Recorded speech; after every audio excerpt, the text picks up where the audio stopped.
Le sieur Timothy est accusé d'avoir estorqué des millions de francs CFA à des hommes et femmes à qui il promettait des visas de voyage. À Dubaï, où l'on retrouve une forte communauté camerounaise, les victimes dénoncent.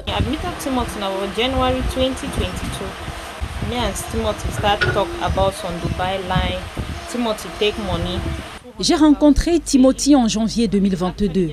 Il devait me faire voyager pour Dubaï. Il m'a pris 200 000 francs CFA le même jour, prétextant qu'il voulait payer le billet d'avion. Je lui ai demandé comment est-ce qu'il pouvait payer le billet d'avion alors que le visa n'est pas encore disponible. Timothy take money from me.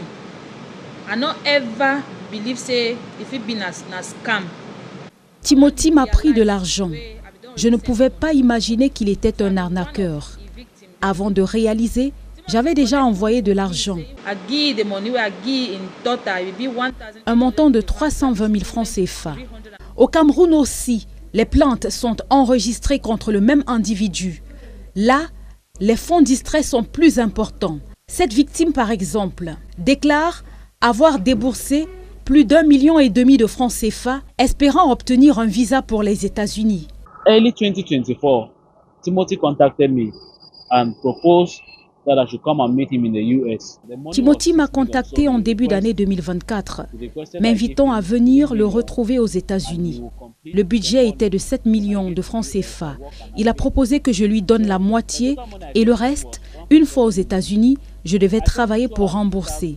J'étais censé voyager une semaine après notre échange, mais j'ai finalement passé plus de 4 mois d'attente au Cameroun. Les victimes de Dubaï s'étant constituées en comité, elles ont saisi les autorités. Le mis en cause convoqué a reconnu les faits qui lui sont reprochés, documents à l'appui. Il a fait la promesse de restituer à ses victimes leur dû. Sauf que jusqu'ici, elles attendent toujours. Il a écrit une lettre d'excuse assurant qu'il va rembourser l'argent, mais il ne l'a pas fait. Désespérées, elles ont lancé des alertes sur les réseaux sociaux pour dénoncer leur bourreau. Celui-ci aujourd'hui est injoignable. Il a coupé tout lien avec ses victimes.